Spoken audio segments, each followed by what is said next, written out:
अस्सलाम वालेकुम, welcome back in my YouTube channel. और आज का टॉपिक है मास्टाइटिस।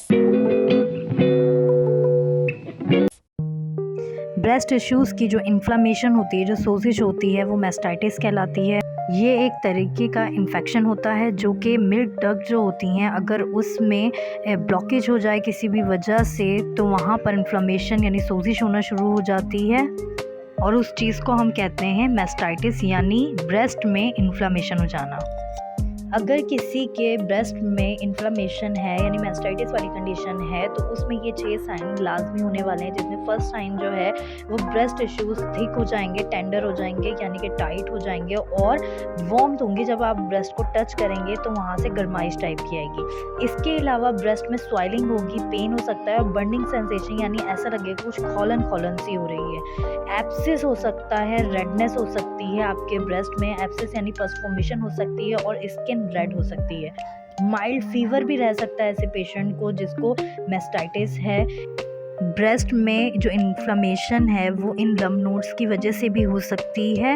वो लम्ब नोड्स जो होती हैं वो 2 तरह की हो सकती हैं, एक तो बेनाइन यानी कि जिसमें ख़तरे की कोई बात नहीं होती, वो सादा नोड्स होती हैं, और इसके अलावा मलिग्नेंसी कुछ में पाई जाती है। मलिग्नेंसी जो होती हैं वो कैंसर की तरफ लेके जाती हैं और वो पेशेंट के लिए नुकसानदा हो सकती हैं। इसके अलावा निपल से डिस्चार्ज, ये जो सिम्टम है, ये जो साइन है, ये मोस्टली उन फीमेल्स में नज़र आता है जो कि मैरिड होती हैं और जिनके बेबी 1 या 2 हो चुके होते हैं, तो उनमें ये साइन देखने में नज़र आता है। अब हम बात करते हैं कुछ होम्योपैथिक मेडिसिन्स की जिनके मास्टाइटिस में बहुत ही रिमार्केबल रिजल्ट्स हैं।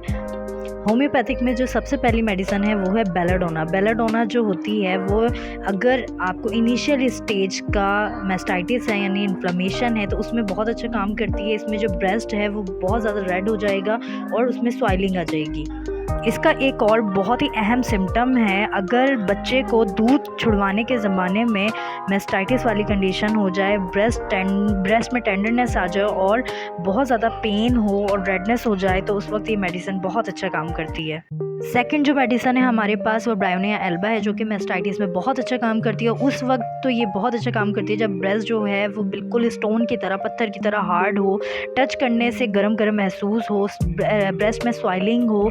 इसके अलावा हल्की सी भी हरकत करने से पेन जो हो वो बहुत शिद्दत अख्तियार कर जाए। इस मेडिसिन में एक और चीज़ बहुत ज़्यादा नुमाया है और वो ये चीज़ है कि अगर पेशेंट के ब्रेस्ट में कोई नोड होगी वो भी पत्थर की तरह हार्ड होगी और टच करने से, अगर डॉक्टर टच करेगा या पेशेंट खुद अपने आप को एग्जामिन करता है और टच करता है तो उसको टच बर्दाश्त नहीं होता। जो दवा की पोटेंसी है वो 30 से 200 ली जा सकती है। वो यानी आपको जो डॉक्टर रिकमेंड करे वो ज़्यादा बेहतर होती है। आपके दर्द की नौयत को जानकर वो यानी आप मेडिसिन प्रिस्क्राइब करेगा कि किस पोटेंसी में आपने लेनी है, लेकिन अगर आप लेना चाहें तो आप 30 पोटेंसी में ले सकते हैं, दिन में 4 बार 4-4 कतरे। एक और मेडिसिन है जिसका नाम है फाइटोलिका, ये भी ब्रेस्ट इन्फ्लेमेशन में बहुत अच्छा काम करती है।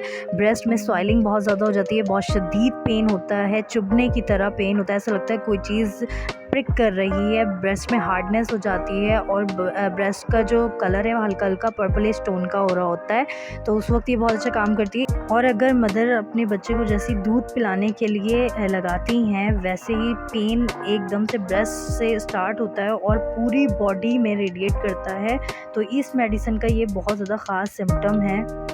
क्रोटॉन टिक भी होम्योपैथी की बहुत अच्छी मेडिसिन है मास्टाइटिस के लिए, ख़ास तौर पे उस वक्त जब पेशेंट का न्यू बेबी हुआ हो और उस बेबी को दूध पिलाने के ज़माने में अगर इन्फ्लेमेशन ब्रेस्ट में हो जाए तो ये बहुत अच्छा काम करती है। इसके जो ख़ास सिम्टम्स हैं वो निपल के साइड पे होते हैं। निपल में बहुत ज़्यादा पेन होता है, निपल में अगर क्रैक पड़ जाए तो उस वक्त भी ये बहुत अच्छा काम करती है। और अगर बच्चे को, इसका ये भी जैसे फाइटोलिका का सिम्टम था कि बच्चे को दूध पिलाओ और उस वक्त पेन जो है वो ब्रेस्ट से स्टार्ट होता है, पूरी बॉडी में रेडिएट करता है, तो इसमें जो बच्चे को पेशेंट दूध पिलाती है तो वो पेन ब्रेस्ट से स्टार्ट होता है और बैक साइड की तरफ जाता है, तो ये क्रोटॉन टिप का बहुत अहम सिम्टम है।